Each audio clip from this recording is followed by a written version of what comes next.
प्रिय भाई बहनों, शुभाशीष। आज का यह वीडियो कक्षा नवम भूगोल विषय के अंतर्गत पाठ 6 जनसंख्या का तीसरा भाग है। इस वीडियो में आज आप लोग जनसंख्या के गुण या विशेषताएं के बारे में अध्ययन करेंगे। जैसा कि यहाँ प्रकरण में लिखा गया है, जनसंख्या के गुण या विशेषताएं। इसके अंतर्गत हम 4 बिंदुओं पर अध्ययन करेंगे। पहला आता है आयु संरचना। आयु संरचना, दूसरा लिंगानुपात, तीसरा साक्षरता, चौथा व्यवसायिक संरचना।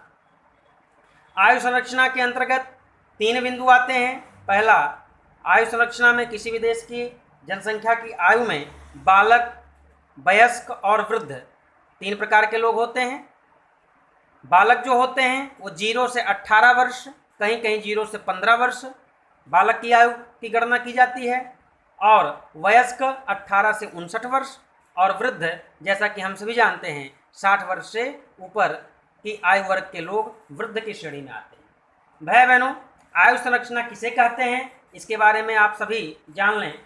किसी राज्य अथवा देश में निवास करने वाले विभिन्न आयु समूहों के लोगों की संख्या को प्रदर्शित करने वाला वक्र या रेखा वो आयु संरचना कहलाता है।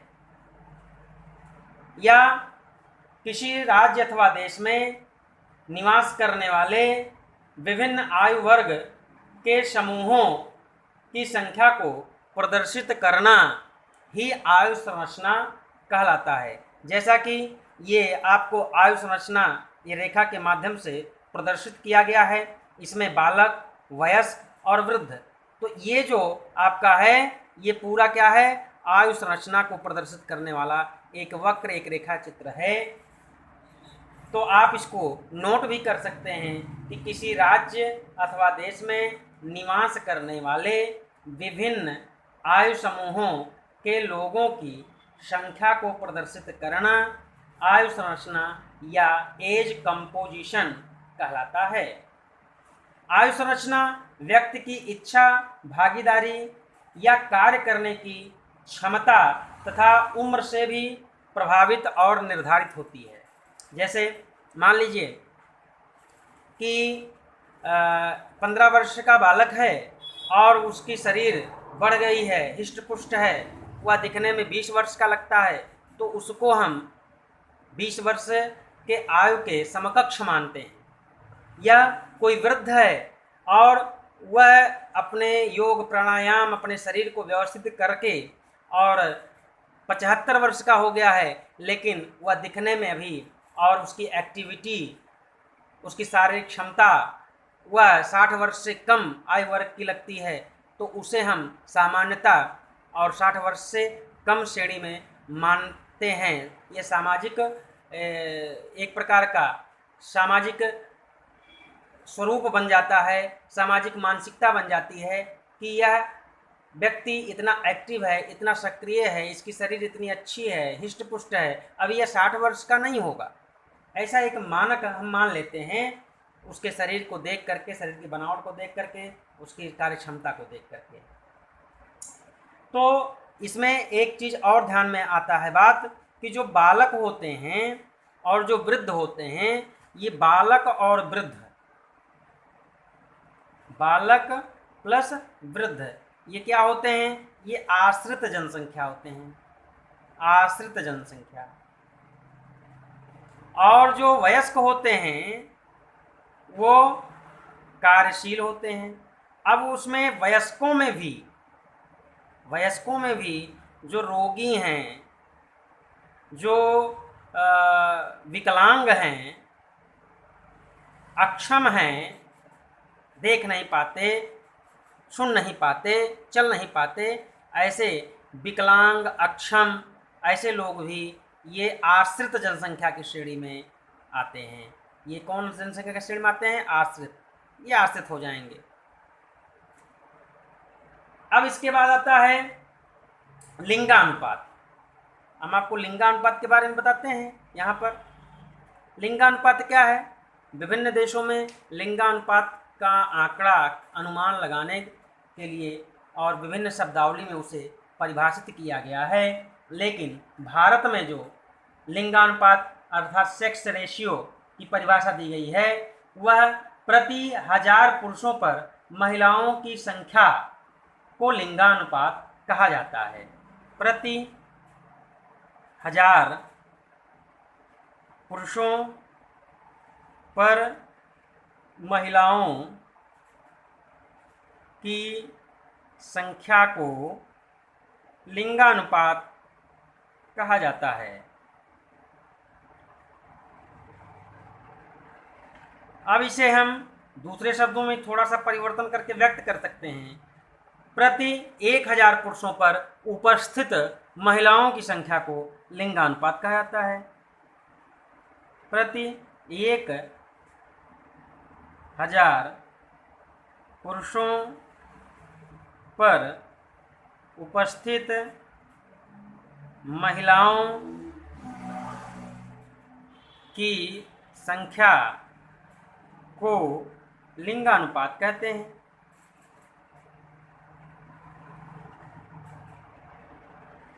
इसको सेक्स रेशियो भी कहते हैं। Sex ratio RATIO sex ratio भी कहते हैं। अब भारत में जो लिंगानुपात है, भारत का लिंगानुपात कितना है, यह हमारे मन में प्रश्न आता होगा। तो भारत का लिंगानुपात 943 है। अर्थात भारत में, पूरे भारत की बात करें तो पूरे भारत में 1000 पुरुषों पर 943 महिलाएं उपस्थित हैं। और सबसे अधिक लिंगानुपात वाला राज्य वो है केरल। सबसे अधिक लिंगानुपात वाला राज्य केरल है, जहां 1084 महिलाएं 1000 पुरुषों पर हैं। अर्थात वह अधिक वहाँ लिंगानुपात है। 1000 पुरुष हैं तो वहाँ 84 महिलाएं अधिक हैं। और जबकि सबसे कम लिंगानुपात वाला राज्य कौन सा है, तो सबसे कम लिंगानुपात वाला राज्य हरियाणा है। यहीं से बेटी बचाओ और बेटी पढ़ाओ कार्यक्रम की शुरुआत श्रीमान नरेंद्र मोदी और माधुरी दीक्षित ने शुरू किया था। और क्यों शुरू किया था, क्योंकि वहाँ 1000 पुरुषों पर 879 महिलाएं उपस्थित हैं।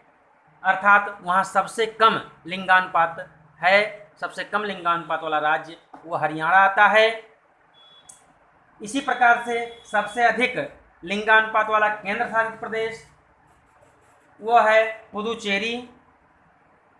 पुदुचेरी है, जहाँ पर लिंगानुपात 1037 अर्थात 1000 पुरुषों पर और 1037 महिलाएं उपस्थित हैं। और सबसे कम लिंगानुपात वाला और केंद्र शासित प्रदेश वो है दमन और दीव। दमन और दीव। दमन और दीव में सबसे कम 618 महिलाएं 1000 पुरुषों पर उपस्थित हैं। इस प्रकार से भारत में जो लिंगानुपात का रेशियो है वो बहुत ही कम है। और वर्तमान प्रयास के माध्यम से, तमाम ऐसे कार्यक्रमों के माध्यम से और लिंगानुपात का रेशियो बढ़ रहा है। धीरे धीरे प्रयास जारी है और आशा है कि आने वाले समय में और लिंगानुपात बढ़ेगा। जो महिला भ्रूण हत्या होती है वो महिला भ्रूण हत्या में कमी आ रही है। आगे है साक्षरता। साक्षरता के बारे में हम आपको यहाँ बताते हैं। सन 2001 की जनगणना के अनुसार साक्षरता को परिभाषित किया गया और उसमें यह कहा गया कि एक व्यक्ति जिसकी आयु 7 वर्ष या उससे अधिक है और वह किसी भी भाषा को समझकर लिख या पढ़ सकता है, वह साक्षर अर्थात लिटरेट कहलाता है। इसको नोट कर लीजिए। सन 2001 की जनगणना के अनुसार और साक्षरता को जो परिभाषित किया गया उसमें कहा गया कि एक व्यक्ति जिसकी आयु 7 वर्ष या उससे अधिक है और वह किसी भाषा को समझकर लिख या पढ़ सकता है तो वह साक्षर या लिटरेट कहलाता है। अब जो भारत में जो साक्षरता दर है वह 73% है। भारत में जो साक्षरता दर है वह 73% है पूरे भारत की। 2001 में वह लगभग 65% था। 8.16% की वृद्धि हुई है एक दशक में 2011 तक। यानी 2001 की जनगणना के अनुसार लगभग 65% जो साक्षरता दर थी, अब वह 73% हो गई है। तो दोनों का अंतर निकाला जा रहा है, तो लगभग 8% की वृद्धि हुई है 2011 तक। भारत में जो पुरुषों की साक्षरता दर है वह 80.9% है। 80.9% पुरुषों की, और महिलाओं की जो साक्षरता दर है वो 64.6% है। 64.6% महिलाओं की साक्षरता दर।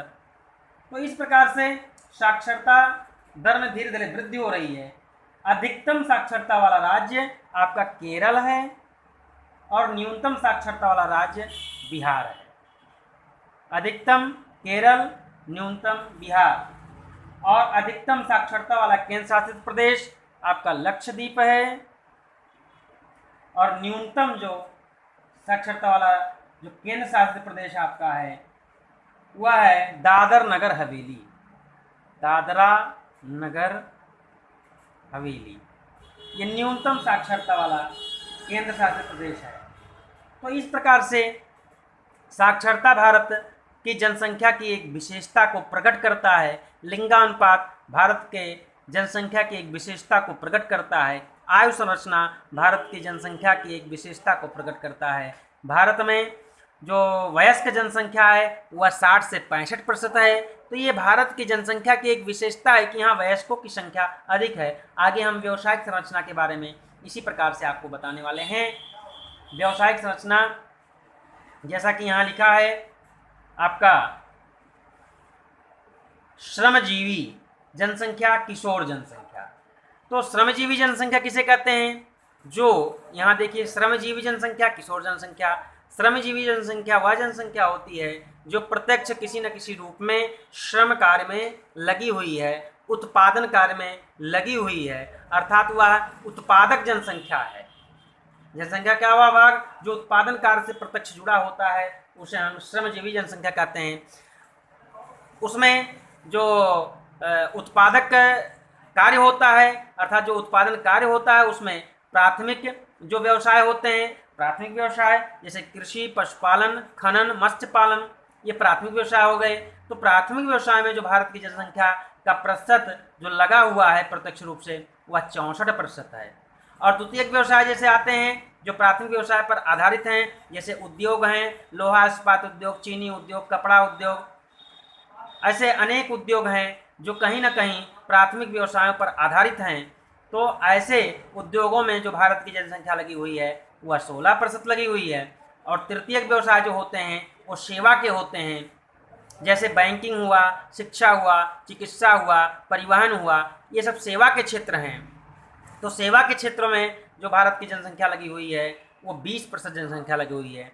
अर्थात प्राथमिक व्यवसायों में जो जनसंख्या का प्रतिशत है वह अधिक है। यह थोड़ा सोचनीय विषय है, क्योंकि प्राथमिक व्यवसाय में जब जनसंख्या का भार अधिक होता है तो देश की आर्थिक समृद्धि कम होती है। विकसित देशों की तुलना में जो भारत के का जो प्रतिशत है प्राथमिक व्यवसायों में वह बहुत अधिक है। विकसित देशों में द्वितीयक और तृतीयक व्यवसायों में जनसंख्या का भार अधिक है, जबकि भारत में प्राथमिक व्यवसायों में जनसंख्या का भार अधिक है। इसलिए भारत आर्थिक रूप से पिछड़ा हुआ है। धीरे धीरे यह प्रतिशत बढ़ रहा है, द्वितीयक और तृतीयक व्यवसाय की ओर आकर्षित लोग हो रहे हैं, और जिससे देश का आर्थिक विकास हो रहा है। जब व्यक्ति की प्रति व्यक्ति आय बढ़ती है तो देश की राष्ट्रीय भी आय बढ़ती है। तो इस प्रकार से यदि हम द्वितीयक और तृतीयक व्यवसायों में अपना कार्य करेंगे और उत्पादन करेंगे तो निश्चित रूप से हमारी प्रति व्यक्ति आय बढ़ेगी, और प्रति व्यक्ति आय बढ़ने के साथ साथ राष्ट्रीय आय भी बढ़ती है। अगला है किशोर जनसंख्या। जिस देश में किशोरों की जनसंख्या अधिक पाई जाती है वह देश आने वाले भविष्य में प्रगति के पथ पर आगे बढ़ता है। भारत जैसे देश में किशोर और युवा की जनसंख्या अधिक है, अर्थात 18 वर्ष से और 59 वर्ष के आयु वर्ग के लोग अधिक हैं। तो इसलिए भारत का आने वाला भविष्य आर्थिक दृष्टि से, सामाजिक दृष्टि से और शैक्षणिक दृष्टि से लगभग सभी दृष्टियों से यह उज्जवल है, क्योंकि यहाँ युवा हैं। युवाओं को यदि दिशा मिल गई, युवाओं को यदि सही निर्देश मिला, तो निश्चित रूप से वो अपने कार्य को करते हुए और अपनी पूरी ऊर्जा लगा करके अपना भी विकास करेंगे और देश का भी विकास करेंगे। परंतु भारत में जो किशोरों की दशा है वह बहुत ही दयनीय है। उनको पोषण उचित मात्रा में नहीं मिल पाता, उनको सही दिशा निर्देश, सही प्रकार की अच्छी प्रकार की शिक्षा उनको नहीं मिल पाती। परंतु आगे चल करके अगर उनको सही दिशा निर्देश, सही शिक्षा, उचित मात्रा में पोषण मिला, तो निश्चित रूप से वह इस देश को आगे ले जाएंगे, आर्थिक दृष्टि से, सामाजिक दृष्टि से। भारत जैसे देश में किशोर बालक बालिकाएं रक्तहीनता के शिकार से पीड़ित हैं, जिसको एनीमिया कहते हैं। यह पोषण की कमी के कारण है। शिक्षा व जागरूकता के द्वारा उनमें स्वास्थ्य के प्रति संवेदनशीलता बढ़ाया जा सकता है। वह शिक्षा के माध्यम से और अच्छे निर्देश के माध्यम से उनको सही दिशा निर्देश, उनको अपने स्वास्थ्य के प्रति सचेत किया जा सकता है। तो निश्चित है भारत में कार्यशील जनसंख्या का प्रतिशत बढ़ेगा, क्योंकि अधिकांश युवा भारत में ऐसे भी हैं जो सक्षम हैं शारीरिक दृष्टि से, मानसिक दृष्टि से, परंतु वह कार्यशील नहीं है, क्योंकि उनको सही दिशा निर्देश नहीं मिला, उनकी काउंसलिंग नहीं हुई। तो काउंसलिंग और सही दिशा निर्देश के द्वारा उनको कार्यशील के रूप में बदला जा सकता है। जो निष्क्रिय जनसंख्या है, जो निष्क्रिय युवा हमारे देश के हैं, उनको निश्चित रूप से कार्यशील बनाया जा सकता है और देश का आर्थिक विकास उनके माध्यम से किया जा सकता है। तो आज के वीडियो में जनसंख्या के गुण या विशेषताएं के बारे में आपने अध्ययन किया। इसमें आयु संरचना, लिंगानुपात, साक्षरता और व्यावसायिक संरचना का ये प्रमुख अंश आपको बताया गया, पढ़ाया गया। इसको आप कॉपी में नोट करिएगा और इसी प्रकार से एक रेखा चित्र बना करके और इसको विस्तार से आप लिखिएगा। आज के लिए इतना ही। धन्यवाद।